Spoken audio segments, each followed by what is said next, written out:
श्री कृष्ण बच्चों, कक्षा 4th में आपका फिर से स्वागत है। कक्षा 4th में आज हम पाठ संख्या 2 अरण्य का परिवार के बारे में अध्ययन करेंगे, है ना।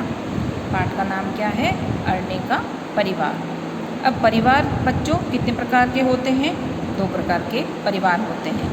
एक होता है संयुक्त परिवार और एक होता है एकल परिवार। तो एकल परिवार और संयुक्त परिवार के बारे में ही हम अध्ययन करेंगे आज के पाठ में। एकल परिवार किसे कहते हैं बच्चों? एकल परिवार वो परिवार होता है जिसमें मम्मी पापा और उनके बच्चे रहते हों, वो तो होता है एकल परिवार। अब संयुक्त परिवार क्या होता है?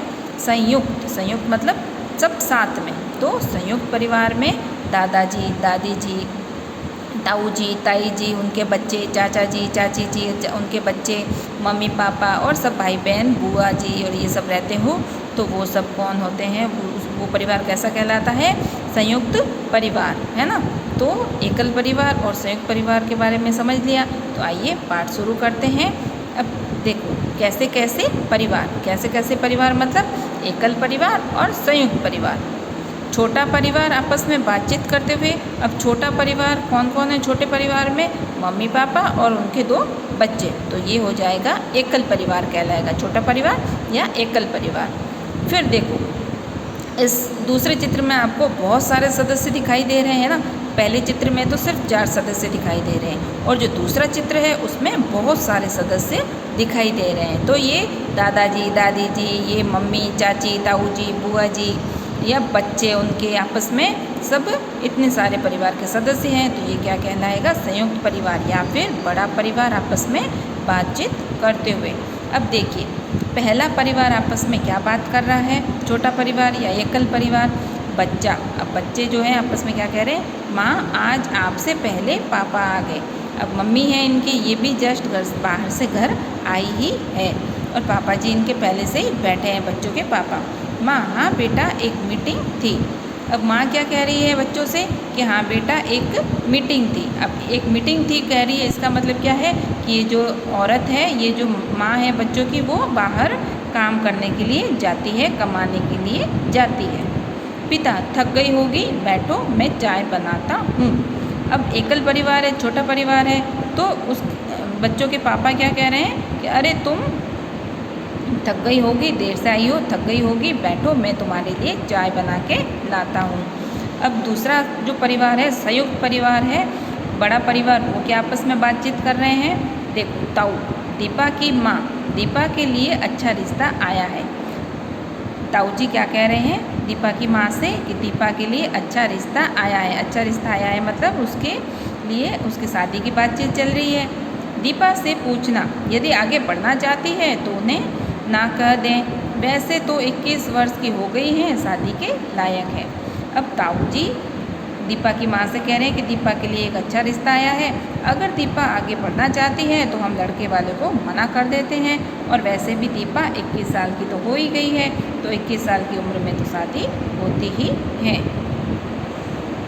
अब देखिए चर्चा कीजिए और बताइए। क्या चर्चा करनी है कि ऊपर के चित्रों को देखिए और निम्नलिखित बिंदुओं के आधार पर इन दोनों परिवारों के बारे में चर्चा कीजिए।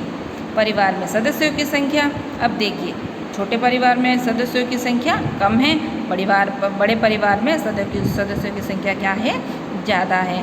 तो परिवार में सदस्यों की संख्या, पहले परिवार में तो 4 सदस्य हैं और दूसरे परिवार में देखिए 1 2 3 4 5 6 7 8 9 10 11 और 12 और एक बच्चा है हाथ में, तो 13 सदस्य हैं बड़े परिवार में। महिलाओं के कार्य। अब देखिए जो छोटा परिवार है उसमें महिला घर का काम भी करती है और बाहर कमाने के लिए भी जाती है।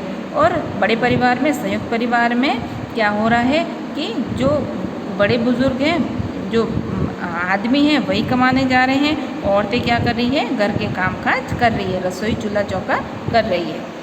फिर अगला पॉइंट है कि घर के कार्य में पुरुषों का योगदान।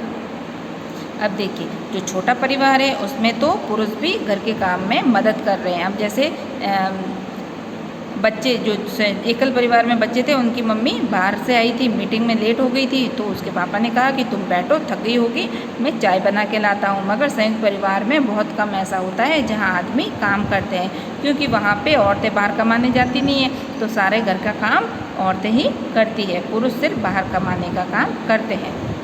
पढ़ाई के महत्व के प्रति जागरूकता।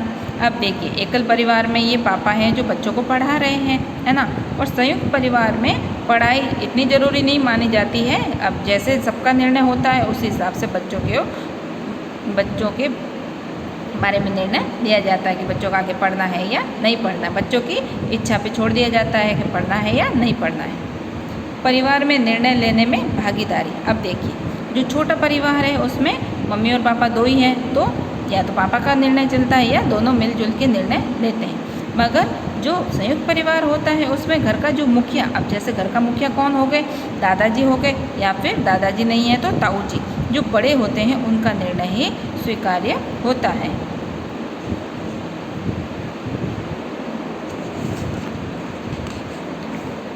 अब देखिए आगे है कि पहले चित्र में आपने देखा कि परिवार में माता पिता व बच्चे हैं। अब पहले चित्र में हमें क्या दिखाई दे रहा था कि परिवार में माता पिता व बच्चे हैं। यह एकल परिवार है।